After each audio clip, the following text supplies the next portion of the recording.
Nós saudamos a todos com a paz de Cristo. É uma alegria muito grande estarmos aqui mais uma vez, dentro do seminário Profecias para o Tempo do Fim. Eu espero sinceramente que a palestra de hoje possa ser de enriquecimento espiritual para a sua vida. Hoje à noite nós vamos estudar a respeito de Daniel, o capítulo 10. Abra sua Bíblia, nós vamos ler o capítulo na íntegra. Daniel, o capítulo 10, os versículos 1 em diante.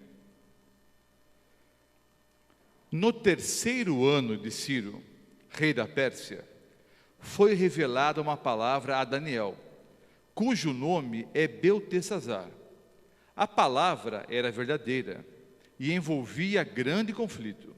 Ele entendeu a palavra e teve a inteligência da visão. Naqueles dias, eu, Daniel, pranteei durante 3 semanas. Manjar desejável não comi, nem carne, nem vinho entraram na minha boca. Nem me ungi com óleo algum, até que passaram as 3 semanas inteiras. No dia 24 do primeiro mês, estando eu à borda do grande rio Tigre, levantei os olhos e olhei, e eis um homem vestido de linho, cujos ombros estavam cingidos de ouro puro de Ufaz.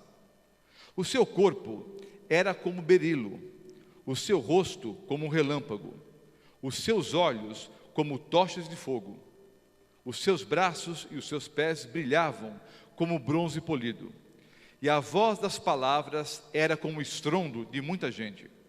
Só eu, Daniel, tive aquela visão. Os homens que estavam comigo nada viram. Não obstante, caiu sobre eles grande temor, e fugiram e se esconderam. Fiquei, pois, eu só, e contemplei essa grande visão, e não me restou força em mim. O meu rosto mudou de cor e se desfigurou, e não retive força alguma. Contudo, ouvi a voz das suas palavras, e ouvindo-a, caí sem sentidos, rosto em terra. Eis que certa mão me tocou, sacudiu-me e me pôs sobre os meus joelhos e as palmas das minhas mãos. Ele me disse: Daniel, homem muito amado, está atento às palavras que te vou dizer. Levanta-te sobre os pés, porque eis que te sou enviado. Ao falar ele comigo essa palavra, eu me pus em pé tremendo. Então me disse: não temas, Daniel, porque desde o primeiro dia em que aplicaste o coração a compreender e a humilhar-te perante o teu Deus, foram ouvidas as tuas palavras, e por causa das tuas palavras é que eu vim. Mas o príncipe do reino da Pérsia me resistiu por 21 dias. Porém Miguel, um dos primeiros príncipes, veio para ajudar-me, e eu obtive vitória sobre os reis da Pérsia. Agora vim para fazer-te entender o que há de suceder ao teu povo nos últimos dias, porque a visão se refere a dias ainda distantes. Ao falar ele comigo essas palavras, dirigi o olhar para a terra e calei. E eis que uma, como a semelhança dos filhos dos homens, me tocou os lábios. Então passei a falar, e disse àquele que estava diante de mim: meu Senhor, por causa da visão me sobrevieram dores, e não me ficou força alguma. Como, pois, pode o servo do meu Senhor falar com o meu Senhor? Porque quanto a mim, não me resta já força alguma, nem fôlego ficou em mim. Então me tornou a tocar aquele semelhante a um homem, e me fortaleceu, e disse: não temas, homem muito amado, paz seja contigo, sê forte, sê forte. Ao falar ele comigo, fiquei fortalecido e disse: fala, meu Senhor, pois me fortaleceste. E ele disse: sabes por que eu vim a ti? Eu tornarei a pelejar contra o príncipe dos persas, e saindo eu, eis que virá o príncipe da Grécia. Mas eu te declarei o que está expresso na escritura da verdade, e ninguém há que esteja ao meu lado contra aqueles, a não ser Miguel, vosso príncipe. Eu creio que Daniel capítulo 10 apresenta de maneira muito clara, talvez seja o texto bíblico que apresenta de maneira mais clara o grande conflito entre o bem e o mal. Em Daniel capítulo 10, nós encontramos uma cena muito clara do conflito entre o bem e o mal. Daniel, estudando as profecias bíblicas, estudando o profeta Jeremias, e você pode ler comigo Daniel capítulo 9, o versículo 2.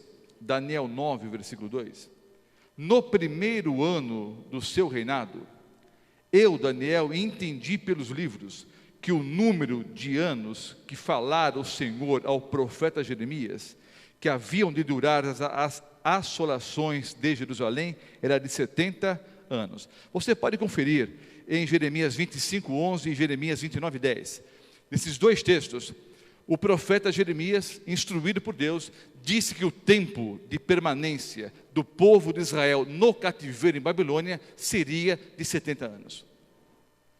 A essa altura, o texto que nós lemos fala que era o terceiro ano do reinado do rei Ciro. Era o ano 535. Então notem, Daniel foi levado para o cativeiro no ano 605 a.C.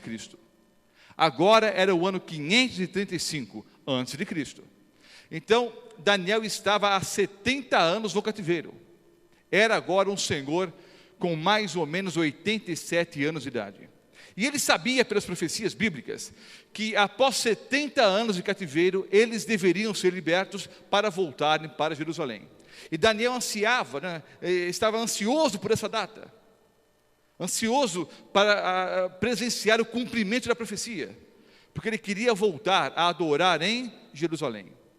Mas aparentemente, o momento predito pela profecia estava chegando, a data estava se cumprindo e a profecia aparentemente estava estagnada. Não havia nenhuma evidência de que Ciro libertaria o povo.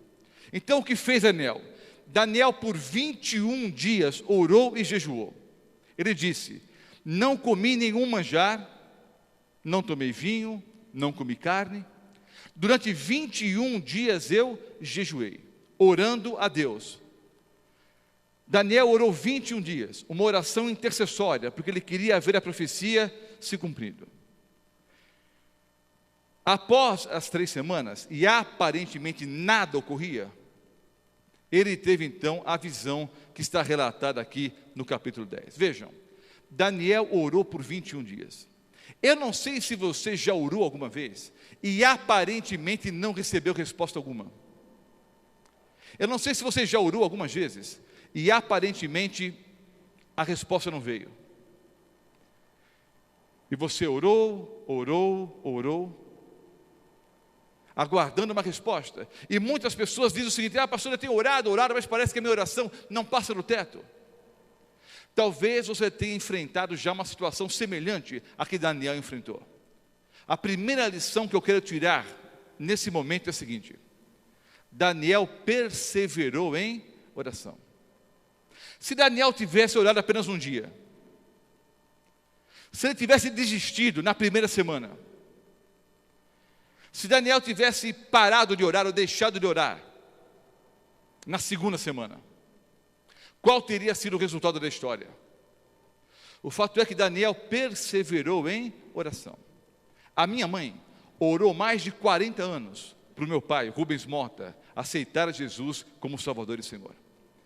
Depois de 40 anos ou mais orando, um dia eu tive o privilégio de batizar o meu pai numa grande conferência na Igreja Central Paulistana, lá no bairro da Liberdade, em São Paulo.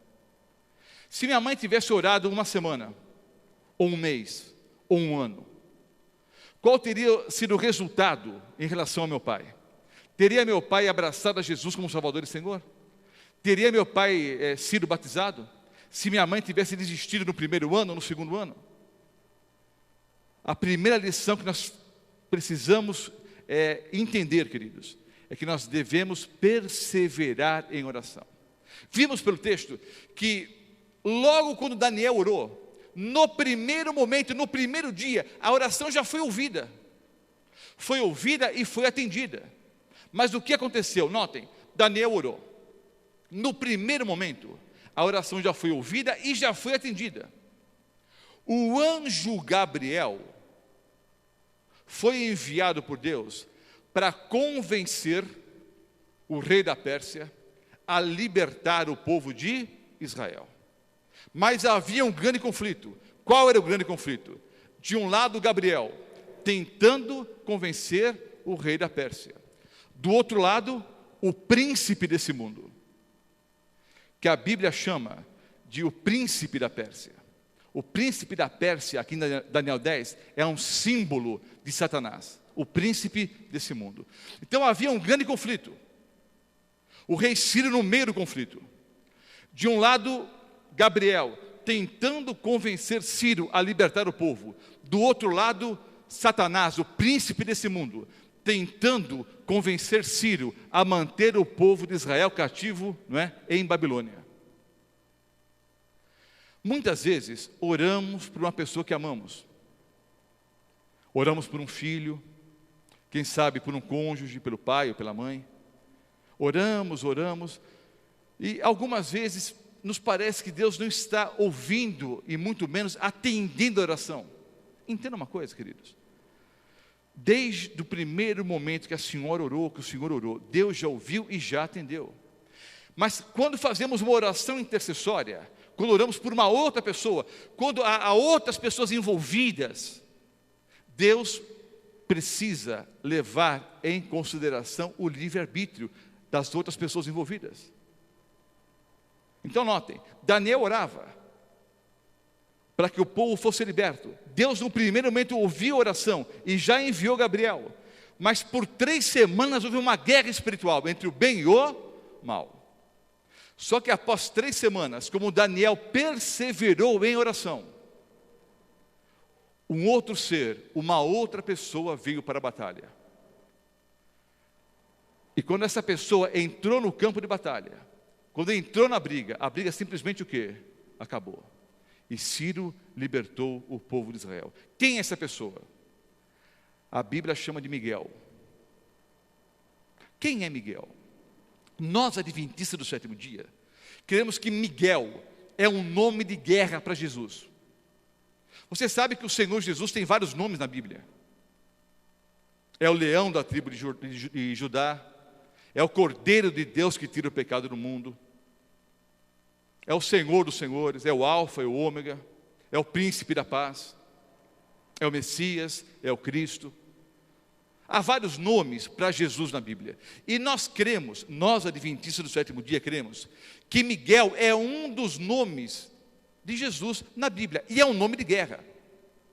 Muitas vezes, nós somos criticados por irmãos de outras denominações, que nos acusam de colocarmos o Senhor Jesus no mesmo patamar de um anjo. Nós não pensamos assim. Se você assistiu a palestra que fizemos sobre a Trindade, você já descobriu que nós, adventistas do 7º dia, cremos que o Senhor Jesus é Deus, coeterno com o Pai, Deus eterno. Nós cremos que Miguel é um dos nomes para Jesus. Por quê? Vejam só. Na visão que Daniel teve, nós vimos aqui o relato, nos versículos 5 em diante. Se você comparar essa pessoa que Daniel viu aqui, nos versículos 5 em diante, com Apocalipse, o capítulo 1, em Apocalipse, o capítulo 1 está muito claro, que quem João viu foi Jesus Cristo. Você verá que as duas pessoas, elas têm as mesmas características, ou seja, elas são a mesma pessoa. Daniel, no relato aqui, Daniel 10, do capítulo 5, ele vê a mesma pessoa que João vê em Apocalipse, capítulo 1. Cristo Jesus, o Filho de Deus, o Messias, o Cristo, o leão da tribo de Judá. O nome Miguel, ou a palavra Miguel, o nome Miguel, significa aquele que é como Deus. Jesus é como Deus ou não? Sim, aquele que é como Deus. O nome Miguel aparece 5 vezes na Bíblia. 2 vezes em Daniel, aqui o capítulo 10, no versículo 13 e no versículo 21. Aparece também em Daniel 12, o versículo 1, em Judas, só tem um capítulo, Judas, então é Judas 1, versículo 9, e em Apocalipse 12, os versículos 7 a 9. No versículo 7 aparece o nome Miguel. todas as vezes que o nome Miguel aparece na Bíblia, ele está em guerra contra Satanás. Sempre que ele aparece, está em guerra contra Satanás. Vamos ler aqui Apocalipse, o capítulo 12. Apocalipse 12. Eu vou ler aqui os versículos 7 em diante. Dentro da série, nós estudamos Daniel, Apocalipse 12, versículo por versículo. E vimos que há 4 guerras em Apocalipse, capítulo 12. Não vamos entrar nos detalhes agora, porque já estudamos isso numa outra aula. Mas vamos ler os versículos 7 em diante. Apocalipse 12, os versículos 7 em diante. Houve peleja no céu. Miguel e os seus anjos pelejaram contra o dragão. Também pelejaram o dragão e os seus anjos. Todavia não prevaleceram, nem mais se achou no céu o lugar deles. E foi expulso o grande dragão, a antiga serpente, que se chama Diabo e Satanás, o sedutor de todo o mundo. Sim, foi atirado para a terra e com ele os seus anjos. Então vejam, queridos, houve guerra no céu. Miguel e os seus anjos pelejaram. Também pelejaram o dragão e os seus anjos. Todavia não prevaleceram, nem se achou no céu lugar para eles. Então foi expulso do céu o grande enganador, a antiga serpente, o dragão que se chama Satanás, o acusador, não é, de todo o mundo. Então vejam, Miguel tem anjos ao seu lado. Miguel é o comandante desses anjos. E Miguel tem autoridade para expulsar o diabo do céu. Então, queridos, está muito claro que, tendo anjos leais à sua pessoa, sendo ele o grande líder dos anjos, está muito claro em Apocalipse 12, que Miguel é mais poderoso do que Satanás. E Miguel tinha autoridade para expulsar Satanás do céu. Então me parece muito claro que Miguel é Jesus. Um outro texto onde aparece o nome Miguel, como eu já disse, é Judas, o versículo 9. Só há um capítulo em Judas, não é?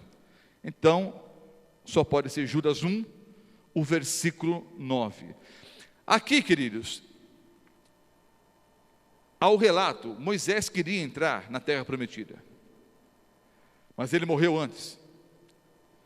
E agora, já sepultado, Satanás estava pelejando pelo corpo de Moisés. Mas Miguel veio para ressuscitar a Moisés. Vejam só. Contudo, o arcanjo Miguel, quando contendia com o diabo e disputava a respeito do corpo de Moisés. Então, note, queridos, Miguel veio mais uma vez para brigar contra quem? Contra o diabo, contra Satanás. E veio agora pelejar pelo corpo de Moisés. Vocês sabem que no chamado Monte da Transfiguração, quando a divindade irrompeu, não é? E alguns poucos discípulos que lá estavam, não é? Viram a divindade de Cristo, 2 pessoas apareceram para confortar a Jesus: Elias e Moisés. Elias representando aqueles que não passarão pela morte, porque obviamente quando o Senhor Jesus voltar, haverá pessoas preparadas para a volta de Cristo, que não passarão pela morte. E Moisés representando quem? Aqueles que morreram tendo abraçado, não é, a fé em Cristo Jesus. Aqueles que serão ressuscitados por ocasião da volta de Jesus. Agora a Bíblia chama de arcanjo Miguel. Aí você vai me dizer, mas Jesus então é um anjo como outro qualquer? Não. A palavra arcanjo, o termo arc em grego, significa primazia, superioridade, liderança. O arcanjo Miguel, ele não é um líder entre iguais. Ele é infinitamente superior, ele é um arco sobre os outros anjos. Ele é infinitamente superior e eterno. Agora vejam, em 1 Tessalonicenses, o capítulo 4, os versículos 14 em diante, nós encontramos aqui as seguintes palavras: pois se cremos que Jesus morreu e ressuscitou, assim também Deus trará mediante Jesus em sua companhia os que dormem. Ora, ainda vos declaramos por palavra do Senhor isto: nós, os vivos, os que ficarmos até a vinda do Senhor, de modo algum precederemos os que dormem. Porquanto o Senhor mesmo, dada a sua palavra de ordem, ouvida a voz de quem? Do arcanjo. Ouvida a voz do arcanjo e ressoada a trombeta de Deus, descerá dos céus, e os mortos em Cristo ressuscitarão primeiro. Depois nós, os vivos, os que ficarmos, seremos arrebatados juntamente com eles entre as nuvens para o encontro do Senhor nos ares, e assim estaremos para sempre com o Senhor. Os mortos ressuscitam pela voz de quem? Do arcanjo. Que arcanjo, queridos? O arcanjo Miguel. É a voz de Jesus. Vejam, o arcanjo Miguel veio ressuscitar a Moisés. E é o arcanjo que fala, e os mortos o quê? Ressuscitam. Está muito claro, pelo menos para mim, dentro da Bíblia, que Miguel é um dos nomes para Jesus. Ele é superior ao inimigo, tem poder para vencer o inimigo. O nome Miguel sempre é usado em combate contra o demônio, contra o dragão, contra o diabo. Tem anjos leais à sua pessoa e tem autoridade para ressuscitar os mortos. E o nome Miguel significa aquele que é como Deus. Miguel é um dos nomes para Cristo nas Escrituras Sagradas. Voltemos para o texto aqui de Daniel, o capítulo 10. Então vejam, a briga estava empatada. Gabriel de um lado, o diabo do outro. Mas como Daniel perseverou em oração, quem veio para colocar um ponto final no combate? O próprio Cristo, Miguel. E quando Miguel chegou, a guerra simplesmente foi o quê? Vencida. O outro texto bíblico, o último que eu vou citar, e é o quinto e último mesmo, é Daniel 12, versículo 1. Aqui fala sobre o tempo do fim. O nosso seminário tem como título Profecias para o tempo do fim. É uma profecia para os dias em que nós vivemos. Vejam só. Nesse tempo, que tempo? O tempo do fim.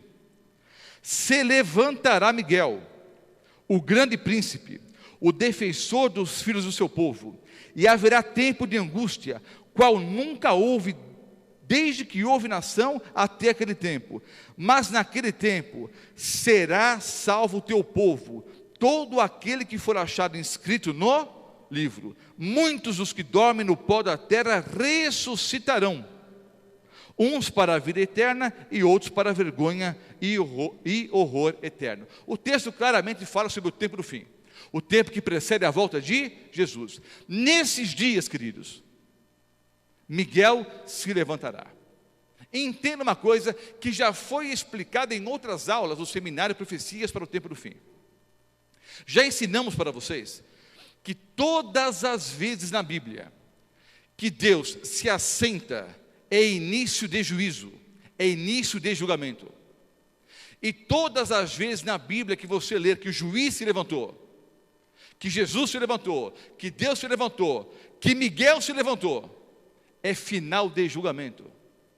Então nota, queridos, naquele dia se levantará Miguel, é final de julgamento. Nesse caso, é o final do juízo investigativo. Quando Miguel se levanta, e quem está sujo continue sujo, quem está limpo continue limpo. Quem é santo, santifique-se mais ainda.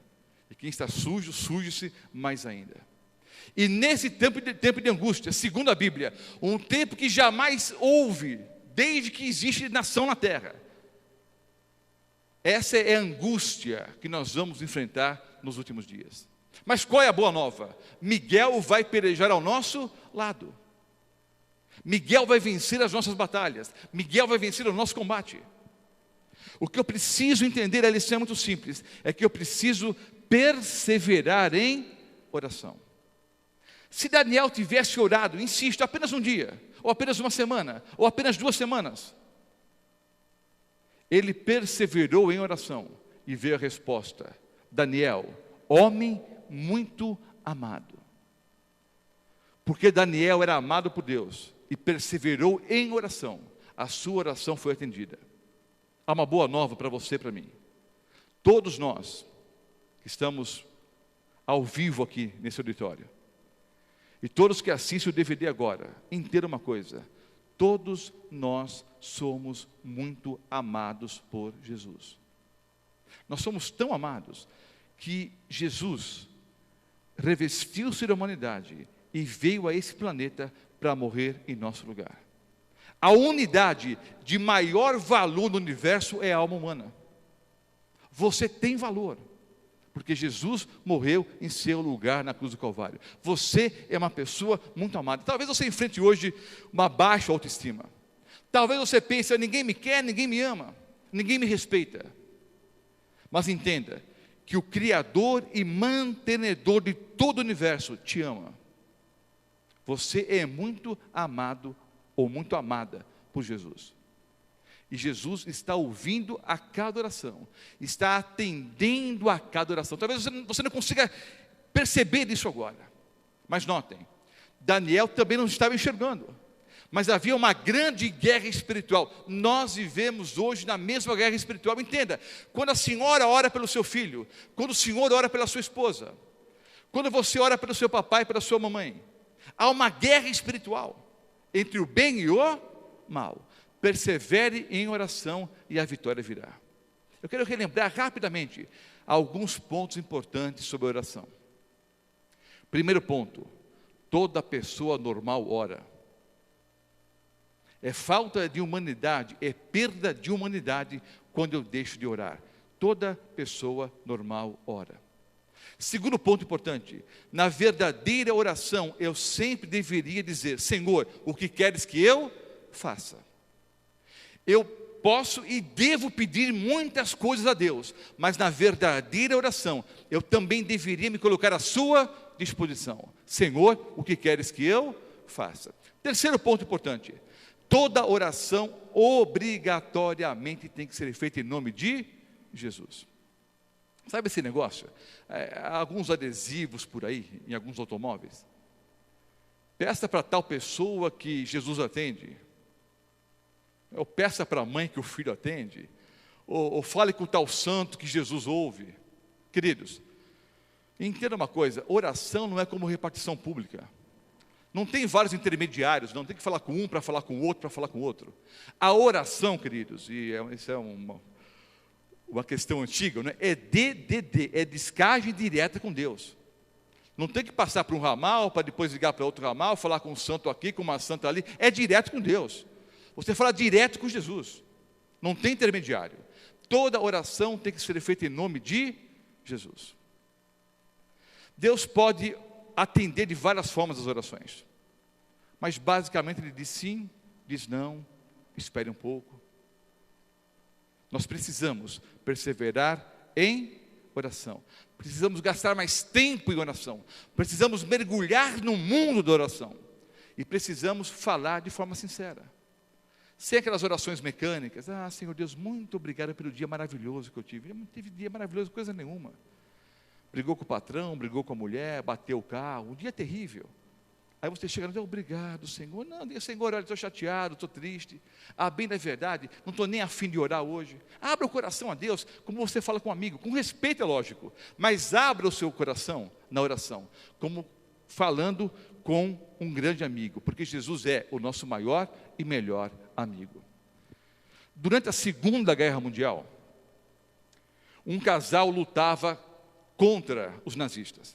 Eles faziam parte da resistência francesa. Só que eles foram descobertos pelos alemães. Então a resistência francesa bolou um plano de fuga. Eles estavam sendo procurados pelos alemães nazistas. Então a resistência bolou um plano de fuga. Como os nazistas procuravam um casal, então a estratégia era a seguinte: basicamente eles fugiriam em separado e depois se encontrariam numa estação de trem. A mulher fugiu primeiro, tomou o trem em direção a uma outra estação, e no dia seguinte ela deveria estar na estação de trem para esperar então o marido. Eles fugiriam então em separado e se encontrariam num outro lugar. O fato é que eles jamais se encontraram. Nunca mais se encontraram. Os anos se passaram, eles nunca mais se viram. Um jovem pastor assumiu uma velha igreja na Inglaterra. Construção antiga, a igreja precisava de uma grande reforma, mas o jovem pastor e a sua esposa receberam aquela igreja com muito amor, com muito carinho, e logo no primeiro culto, quando ele e a esposa foram apresentados à igreja, ele rapidamente percebeu que uma reforma seria necessária. Faltavam poucos dias para o Natal.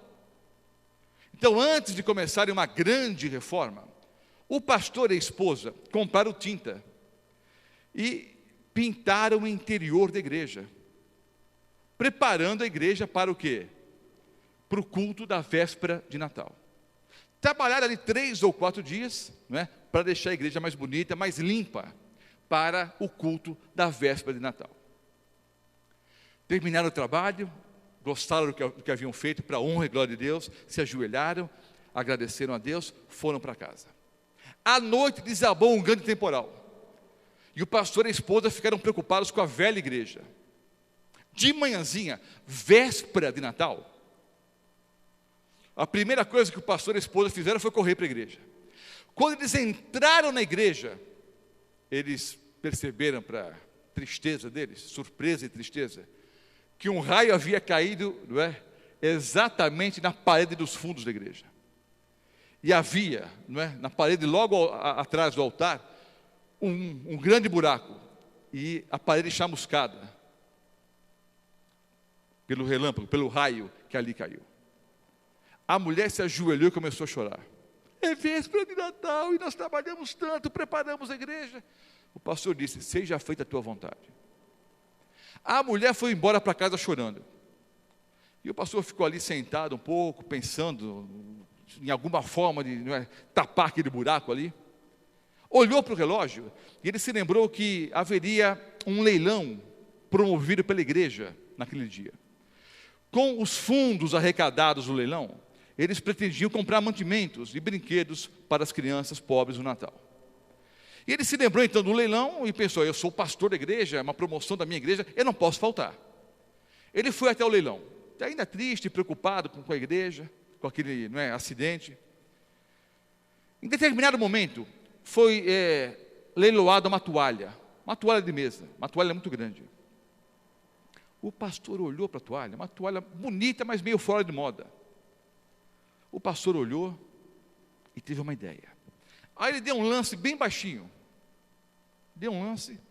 E as outras pessoas, ou porque não tiveram interesse pela toalha, ou em respeito ao pastor, ninguém deu um lance maior. E o pastor então arrematou a toalha.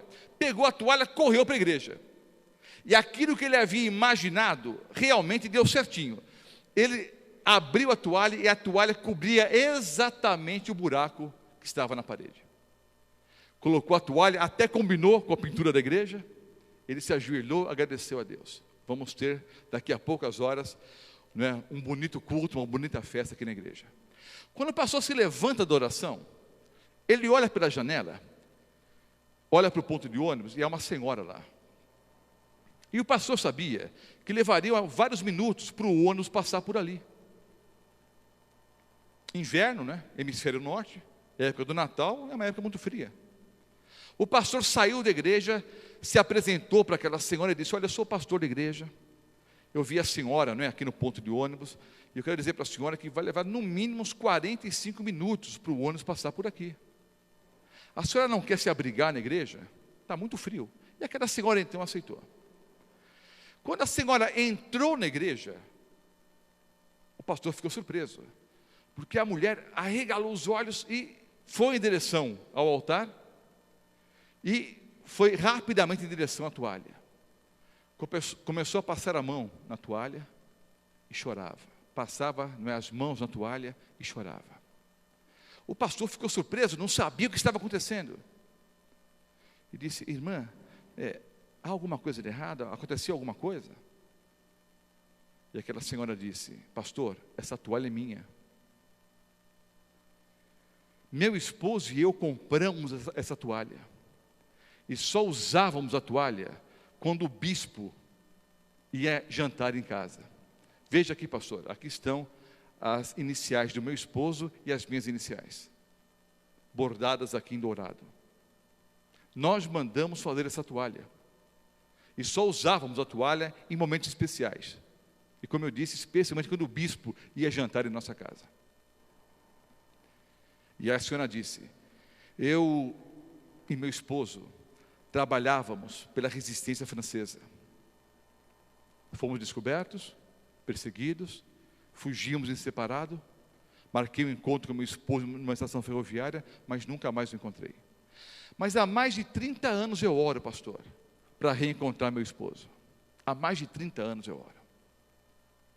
Aí o pastor disse: bom, irmã, pegue a toalha e leve embora, a toalha é sua. Não, não, pastor, por favor. Eu estou feliz que ele está servindo para uma boa causa.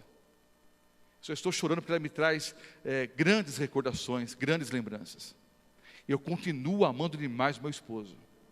E há mais de 30 anos tenho esperado por ele. E tenho orado para que Deus, né, me mostre onde ele está. Que Deus nos aproxime, nos reaproxime outra vez. O pastor orou por aquela mulher, ela se despediu. O pastor pegou o nome, o endereço dela. À noite o pastor voltou para a igreja. Sabia que a mulher ia para uma outra cidade vizinha para trabalhar como governanta. À noite o pastor fez um belíssimo sermão, véspera de Natal. Um sermão inspirado, coral cantou, uma festa muito bonita. Aí o pastor ficou à porta cumprimentando as pessoas, né? Deus te abençoe, um Feliz Natal, Deus te abençoe, um Feliz Natal. Todas as pessoas saíram. Quando o pastor ia fechar a igreja, ele viu um senhor idoso, assentado no primeiro banco. O pastor foi até ali e o homem tinha lágrimas nos olhos. Posso ajudá-lo, irmão? Pastor, olha, eu poderia jurar para o senhor que aquela toalha ali é minha. Minha esposa e eu tínhamos uma toalha exatamente igual a essa. Nós mandamos fazer a toalha e nós só usávamos a toalha quando o bispo ia em casa. Sabe, pastor, a minha esposa e eu lutávamos contra os nazistas. Fazíamos parte da resistência francesa. Fomos descobertos, fugimos, marcamos o encontro, mas nunca mais nos reencontramos. Houve uma mudança de planos, eu não pude fugir no mesmo dia, e eu nunca mais vi minha esposa, pastor. Há mais de 30 anos eu oro para reencontrar minha esposa. Eu a amo demais, pastor. E há mais de 30 anos tenho orado para me reencontrar com ela. O pastor disse: as suas orações foram atendidas. Aqui está o endereço dela. Pegou o homem, colocou o homem, né, no seu automóvel. O pastor levou o homem até a cidade vizinha. E depois de mais de 30 anos, aquele casal se reencontrou. Essa é uma história verdadeira. Essa história é chamada na Inglaterra de um milagre de Natal. Mais de 30 anos orando. Deus ouve as orações. Deus atende às orações. E é o momento certo para todas as coisas. Persevere em oração. Hoje nós somos cativos numa terra estranha. Esse mundo aqui não é o nosso lugar. Aqui há morte, sofrimento, inveja. Nós somos cativos do pecado. Quem sabe uma pessoa que você ama está hoje envolvida com problemas como álcool, drogas. Enfrentamos as sequelas das lutas contra o pecado aqui nesse mundo. Quem sabe a pessoa que você ama hoje enfrenta uma doença terrível como o câncer. Talvez você mesmo que me ouve agora seja enfermo. Nós somos cativos em terra estranha. Aqui não é o nosso lugar. O nosso lugar é ao lado de Jesus nas mansões celestiais. O Senhor Jesus prometeu. E mais de 2.500 versículos bíblicos afirmam, direta ou indiretamente, que Jesus voltará a esse planeta. Não se turbe o vosso coração. Credes em Deus, crede também em mim. Na casa de meu pai há muitas moradas. Se assim não fora, eu vou-lo teria dito. Vou preparar-vos lugar. E quando eu for, e vos preparar lugar, voltarei outra vez, e vos receberei para mim mesmo, para que onde eu estou, estejais vós também. Queridos, eu tenho certeza absoluta que esse dia está muito próximo. Haverá provações, haverá dificuldades, haverá angústias, segundo o texto de Daniel capítulo 12. Um tempo de angústia como nunca houve, desde que existe nação nesse planeta. Mas entenda, Miguel, o grande príncipe, e Jesus é o príncipe. Você pode conferir mesmo, né, em Isaías, o capítulo 9, versículos 6 e 7. Você pode conferir mesmo em Daniel 8, 25, Daniel 9, 25, em Atos 5, 30 e 31. Jesus é o grande príncipe. Miguel, o nome de guerra para Jesus. Ele vai lutar em seu favor e meu favor. Mas nós precisamos perseverar em oração. Ore por você mesmo. Continue orando pela sua vida espiritual, pelos seus problemas, pelas suas dificuldades. Mas eu insisto, continue orando pela pessoa que você ama. A oração intercessória tem um grande poder perante o nosso Deus, perante Deus. Continue orando, continue intercedendo, e com certeza absoluta, você e a pessoa que você ama serão vitoriosos, não pelos nossos méritos, mas porque Miguel vai se levantar e pelejar em nosso lugar. Incline a fronte, vamos orar. Amado Pai Celestial, muito obrigado, porque o Senhor Jesus, Miguel, o grande príncipe, o grande comandante, luta todas as nossas batalhas e vence todos os nossos combates. Nós queremos permitir que o Senhor Jesus continue tomando posse da nossa vida, que seja o proprietário legítimo da nossa vida, para que tenhamos sim uma vida melhor hoje, mas acima de tudo, a vida eterna. Obrigado, Senhor, pelo Teu amor, pelo Teu cuidado, pelo Teu carinho. Obrigado pela certeza que temos. Assim como o Senhor, conversando com Daniel, disse que Daniel era muito amado, nós também queremos, Senhor, que nós somos muito amados pelo Senhor. Nós sentimos isso agora, a Tua companhia, o Teu carinho, o Teu cuidado, o Teu perdão. Nós temos orado, Senhor, e vamos continuar orando por nós mesmos, pelos nossos pecados, pelas nossas dificuldades, pelos nossos anseios, pelos nossos planos.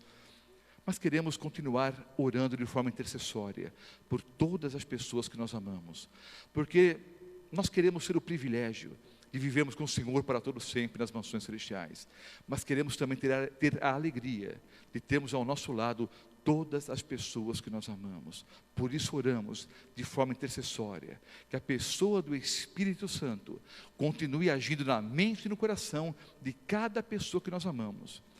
Nosso filho, nossa filha, o cônjuge, o papai, a mamãe. Tu sabes, Senhor, quais são as pessoas pelas quais nós temos orado. Que o Teu Santo Espírito trabalhe na vida de cada uma delas, que elas, o mais rapidamente possível, tomem uma posição definitiva ao lado de Jesus, e que estejam um dia com Ele nas mansões celestiais. Perdoa os nossos pecados, nós oramos em nome de Cristo. Amém, Senhor Deus.